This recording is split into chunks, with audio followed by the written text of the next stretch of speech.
Leaders of the South on Tuesday insisted on the restructuring of the country and true federalism, one that includes the devolution of powers to the federating units. Well, they made the demand at a consultative meeting with the federal government delegation with governors, ministers, and other stakeholders from the region at Government House, Port Harcourt. The chairman of the South Governors Forum and governor of Delta State, Ariyo, who presented the region's demand, says that the nation was not at peace because the country had failed to practice true federalism. He decried the deliberate lack of understanding, empathy, and uncompromising attitudes of some Nigerians who refuse to understand the peculiar challenges of the South-South region, especially the degradation of the environment and the pollution of our waters.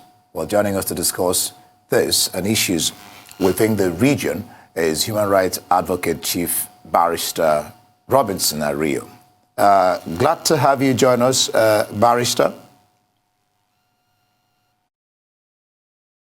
Viewers at home, a very wonderful morning to you. Good. Thanks for Fantastic. joining us. All right, let's start it this way. It's looking like restructuring. Well, for people of the South side, maybe I should add that, is one size fits all solution, for the myriad of challenges that this country has to grapple with. Do you get a sense that that's the way they view it? Or what sense do you get of it? Well, the truth of the matter is that there are multifaceted ways to look at the issue. And as it is currently, the issue is not just about restructuring. The truth of the matter is that the Niger Delta struggle, the South-South struggle, appears to have been merchandised. When I mean merchandised, it appears to have become a product of sales in the hands of some few leaders. Now, if we listen to the call of review of constitution, drafting of new constitution, restructuring, and we put these calls place by place,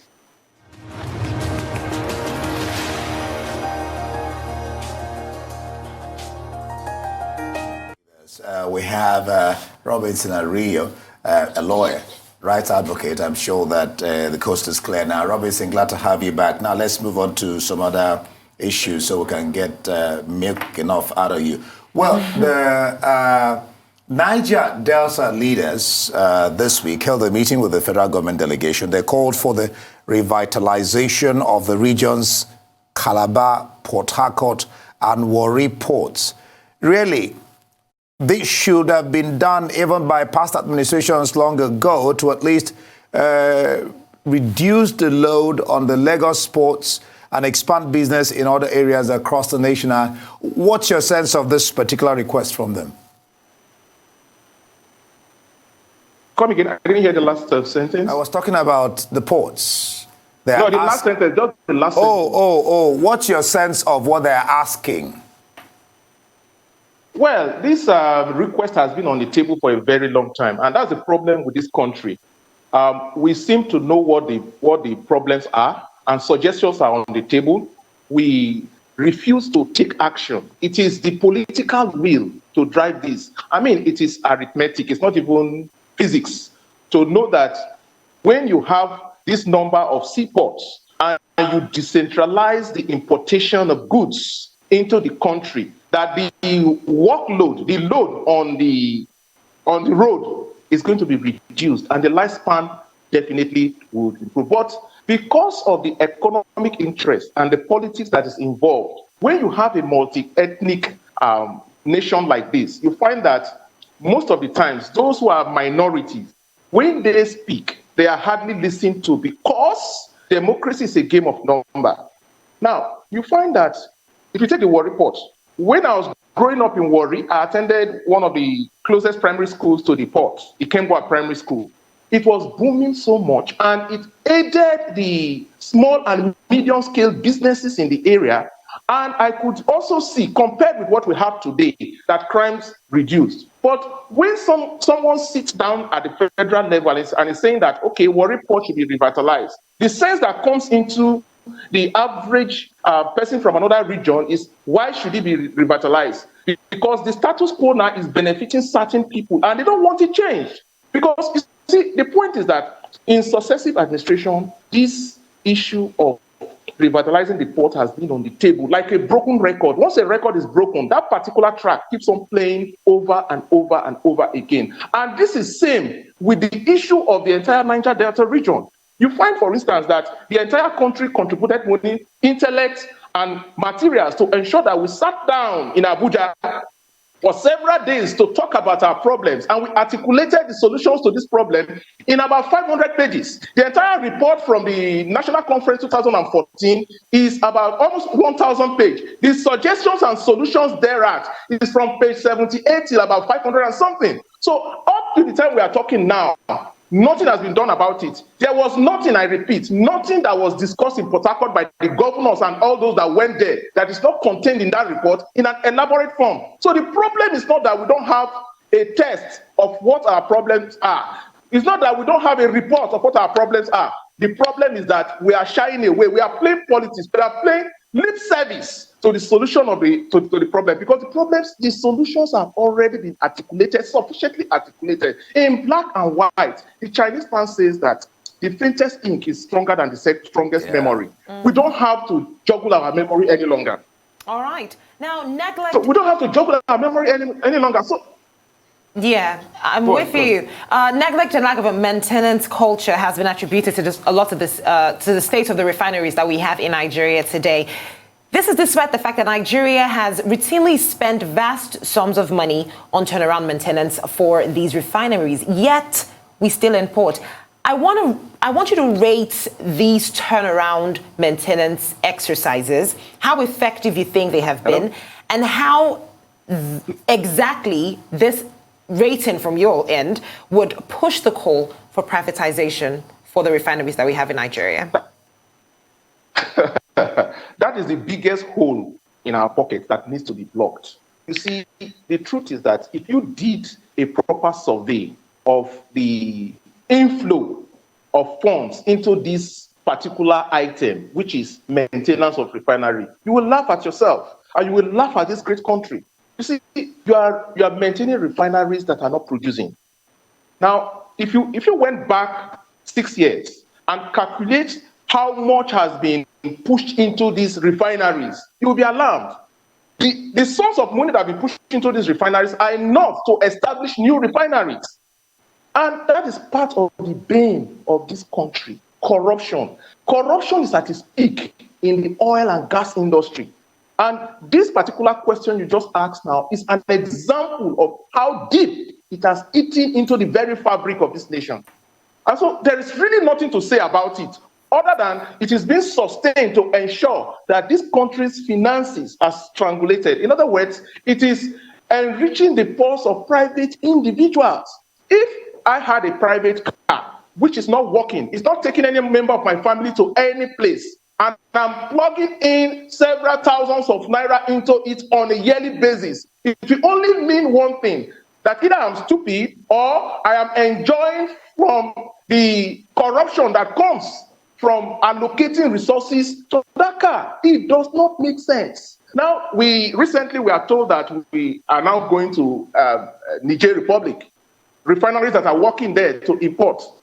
Now, doesn't it seem ironical to anyone that we have 3 refineries that we have been maintaining? What is the object of maintaining these refineries? What is the object? If you have a tax, like we say in development, your objective determines your activity. You set an objective for yourself. You want to maintain a refinery. The end product of the maintenance is that the refinery is working. Okay? So you have pumped so much money into the refinery, whether this administration or the past administration. You have pumped so much money into the refineries in the name of maintenance, and nothing is coming out of it. I don't want to hear the details. What I want to know is that, yes, the record shows that huge millions of money have been pumped into these refineries. Now I get to the refinery, nothing is working, and nobody's asking questions. Okay? So we have to be true to ourselves. Yeah. The level of corruption, especially in that area, is alarming. Good.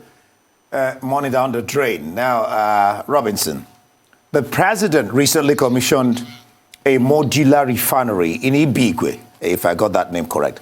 But this group is asking, this particular group, the Peace, Development, Security, and Humanitarian Rights Association, that's the name of the group, they're asking for the establishment of 79 community-based modular refineries as an alternative to solving illegal bunkering activities in the Niger Delta region. I hope that you're getting me, or do I start all over again? Well, all right. Let me start the question again. Now, the president, like I said, recently commissioned a modular refinery in Ibigwe. And there's a group, the Peace, Development, Security, and Humanitarian Rights Association. This group is asking for the establishment of 79 community-based modular refineries as an alternative to solving illegal bunkering activities in the region. I'm talking about Niger Delta region. How much harm, Robinson, has this done to the people of this region? And are they not part of the underdevelopment we see in this region? I'm very sorry again. I lost your connection there. All right. Let me ask it again. The things that have to do with connections, interconnectivity, we're going to get better. You're going to go from your side. We're going to get better. All right. I said that the president recently commissioned a modular refinery in Ibigwe. And there's this group, they're called the Peace, Development, Security, and Humanitarian Rights Association. They're asking for the establishment of 79 community-based modular refineries, that this will be a panacea. It will be solving the problem of illegal bunkering activities in that region. So I'm asking, how much harm has these activities of these people, these militants, done in that region? And is this not a part of the underdevelopment we're talking about that is happening in that region, your region? Absolutely. You know, I laugh when I hear people say that when you establish modular refineries for the communities, it is going to help solve the problem of illegal bunkering. I mean, it is simple arithmetic. Now, prior to your establishing the proposed modular refineries, these community-based refiners were getting their crude oil free of charge through theft. And so you find that by the time you establish these refineries, you only have expanded the means through which those who get their product through theft will be able to refine them and increase the quantum of oil that is gotten through theft. You have to study the market. It is a lack of understanding of the local knowledge that is making a lot of people sit down in Abuja and think that these things will be like that. I mean, let us look at it. Here is a person who gets his raw materials free of charge through theft. And now you want to institute a regime where he can now buy these raw materials and begin to refine. You have not even talked about the person's mindset. You know the way human beings are. Human beings are pleasure-seeking and pain-avoiding beings. For this length of time, they have gotten the raw materials free of charge. Okay? And the regime that you want to bring in is a regime that supposedly will bring in place a situation where they will now start buying. Now, a person who gets his raw materials free of charge has a very low overhead cost. And would you expect the person to voluntarily move from that very low overhead cost to a higher overhead cost where the person will now start paying for the crude oil? So the very first thing that needs to be done is for those who sit in Abuja and think they have solutions to the problem in the Niger Delta to come to the Niger Delta and see for themselves and understand the behavioral pattern. A man who has been getting something free of charge cannot voluntarily allow you to be selling that to him. So what's your solution? What should be done? My solution is this. My solution, laws must be operational. What is bad is bad. You don't steal and call it struggle. Now, if we say that because the Niger Delta region is not getting its dues in terms of derivation, there are ways to go about it. One of those ways is not by stealing the crude oil and establishing a regime through which you can now refine this crude oil and sell. That is market. Market forces to determine what you buy and what you produce. So basically, even when you look at the Niger Delta, look at the governors that are talking about restructuring. By the time you give them their states, what happens? The entire local government in the state will be decided by them by way of appointment instead of election. Because what happens now in the region is that instead of having local government election, the governors sit down in wherever the headquarters is and dictate who becomes the local government chairman. And so you find a situation where the local government chairmen are loyal and responsive to the government instead of to the people. So we have what we think in the books is democracy, but in reality, it's not democracy. So the point I'm making is that the solution is, first of all, we Niger Deltans have to be honest to ourselves. Many of those, the majority of those who are suffering in the villages, their voices are not being heard. So what has simply happened is that a cream of few people, oligarchy, called the merchants, that I call them the merchants of the people of the Niger Delta, come out, make a lot of noise, and they get whatever recompense they get, and these benefits do not get down to the communities. For instance, let me give you an example. Delta State. You call Delta State an oil-producing state. In the entire state, it's only about 8 local government council areas that produce oil. Now, in each of the local government area, it's not the entire area that produces oil. There are specific communities that produce oil. So by the time you really want to do justice, you have to ensure that the entire focus of benefits and entitlements prioritizes those areas that are actually producing oil.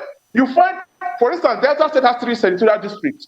The ruler, the current governor, is from another senatorial district. So you find a situation where what we are crying is happening to us in the larger Nigeria. It's also happening to us in Delta State. The areas that produce the oil, they suffer at the expense of those that do not produce oil. And so to the extent that the interpretation of producing areas now is simply that it is the entire state that is producing area. Now, the law that was made, called the Tesopadec law, to ensure that these areas are catered for, a particular clause was put in there to interpret all the states as oil-producing areas. And the argument has been that oil-producing areas are not exactly the same with oil-impacted areas, because the impact in terms of the area that's actually producing the oil is stronger than in those other areas. And that is the whole idea of derivation. Each of these governors are arguing, especially those ones that are not from core oil producing areas, are arguing that the derivation fund, as soon as it comes, it is for the entire state. All right. The question therefore is that, why was it called derivation fund? Derivation, what's the meaning of derivation? Derivation means coming from somewhere, coming from a particular place. Nigeria, for instance, is called an oil-producing country. Is it all the states in Nigeria that are oil-producing? No. I totally understand your sentiments. Yeah, like I totally, get where you're coming from there. It's more like, let's be a lot more specific than we are generic. Now, amongst all the issues that you have raised, another big issue is the situation of pipeline vandalism, the fact that it shuts down hope of possible investments. Now, would you say this is one thing holding back development within the region? And then I also want you to touch on the issue of the removal of subsidy. Some might say it is necessary, transparency, investment in existing refineries will be fostered. However, would you say we're being presumptuous on how we feel the government is going to deal with this issue? Let's touch on that. Okay, let me take vandalization. You see, any country that does not have a system of reward and punishment, reward for good behavior and punishment for bad behavior, can never move forward. Vandalization is vandalization. It is illegal. We must have a set of laws that prohibit certain things, and the laws must be implemented. You cannot use a crime to solve oppression. You say that the Niger Delta is marginalized, and the way to it is to vandalize the pipes. When you vandalize the pipe, what happens? Because of the raw method with which you vandalize, in the first place, that particular act, we have to get to a state where there is rule of law. You can't have, one of the first things that God did when he created Adam and Eve was to make regulations, or to make laws. In this country, we don't have laws. As a matter of fact, we have laws, but implementing it, we have laws. Yes, yes. I say it metaphorically. Metaphorically, if you have money and you can't spend that money, you do not have money. So it is All better. right. All right, Robinson, so much to talk about and the passion with which you're discussing the issue. Yeah, but I mean, I think you've made a lot of points there that have been noted. I think one that I'm going to take is focusing on the specific as opposed to the generic. Anyway, this has been amazing. Chief Robinson, Ariyo, thank you for joining us today on The Morning Show.